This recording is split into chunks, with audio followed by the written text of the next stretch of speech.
ఈరోజు social media అనేది ఎంత ఘోరంగా తయారైందని మనం చూడవచ్చు.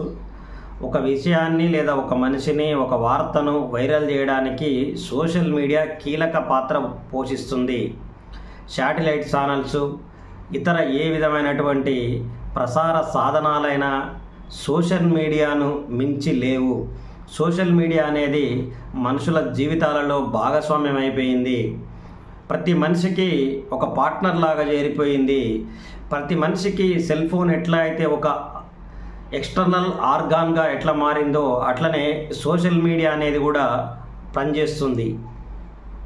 అందరి జీవితాలలో సోషల్ మీడియా ఉంటుంది. ఎవరైతే చిన్న చితుక తప్పులు చేసినా ఒప్పులు చేసినా ఎంటర్టైన్మెంట్ చేసినా ప్రజా ప్రయోజనాల గురించి మాట్లాడినా మరి చిల్లర గొడవలు రోడ్లపై జరిగేటువంటి ఇండ్లలో జరిగేటువంటి పర్సనల్ గొడవలను ఎవరైతే ప్రచారం చేస్తున్నారో ఇదివరకు రచ్చబండలు అరుగులు మిద్దెలు మేడలు ఇటువంటి దగ్గర ఇటువంటి చర్చ నడిచేది. ఈ చర్చా గోష్ఠి అర్థం ఏంటంటే శూన్యం.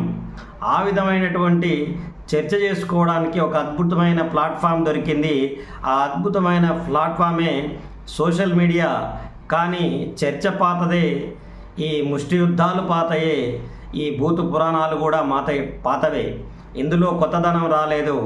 అంటే మనుషులలో మార్పు అనేది సోషల్ మీడియాలో వచ్చింది, కానీ సోషల్ మీడియా రూపంగా మారింది తప్ప మార్పు అనేది రాలేదు. నిజానికి ఇదే సోషల్ మీడియాను చైతన్యవంతంగా క్రమ పద్ధతిలో వాడుకొని అభివృద్ధి అయ్యే వాళ్ళు చాలామంది ఉన్నారు. అటువంటి వారికి ప్రజా ప్రయోజనాల గురించి ఆలోచించే వారికి తక్కువగా వ్యూస్ రావడము, పెద్దగా వాళ్ళ గురించి పట్టించుకోకపోవడం అనేది సోషల్ మీడియాలో నడుస్తుంది. అదే భూత పురాణాలు చెప్పడము, గల్లీ పంచాయతీలను పెట్టడము, అనవసరమైన అంటే రాద్ధాంతాలు చేయడం వలన సోషల్ మీడియాలో తొందరగా దాని ప్రలోభంలో పడి వైరల్ అవుతున్నారు. వాళ్ళ జీవితాలలో ఎవరైతే వైరల్ చేస్తారో వాళ్ళకు ఆదాయం చేకూరుతుంది. దానివల్ల వాళ్ళ జీవితాలలో అభివృద్ధి మొదలవుతుంది. కానీ నిజానికి సమాజం గురించి ఆలోచించే వాళ్ళను, సమాజం పట్ల బాధ్యతగా ఉండే వాళ్ళను సైతం సోషల్ మీడియా హక్కున చేర్చుకుంటుంది. ప్రజలు మాత్రం కొంత మేరకే స్వీకరిస్తుర్రు. ప్రజలు ఎప్పుడైతే ప్రజా సంక్షేమం కోసం కొట్లాడే వారిపైన కనీస బాధ్యతగా వాళ్ళు చెప్పే మాటలు విన్నట్టయితే ఖచ్చితంగా వాళ్ళకు కూడా మంచి భవిష్యత్తు ఉంటుంది.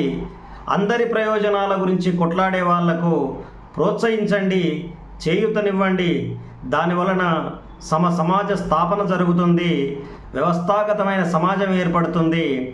సమాజంలో ఎటువంటి ఇబ్బందులు ఉండవు. అన్ని వ్యవస్థలలో మార్పు వస్తుంది. అన్ని వ్యవస్థల మార్పు కోసం ప్రయత్నించే వాళ్ళ కోసం ఖచ్చితంగా మంచి చెప్పే వాళ్ళ వీడియోలను సైతం వైరల్ చేయడానికి, వాళ్ళ మాటలు వినడానికి ప్రయత్నించండి.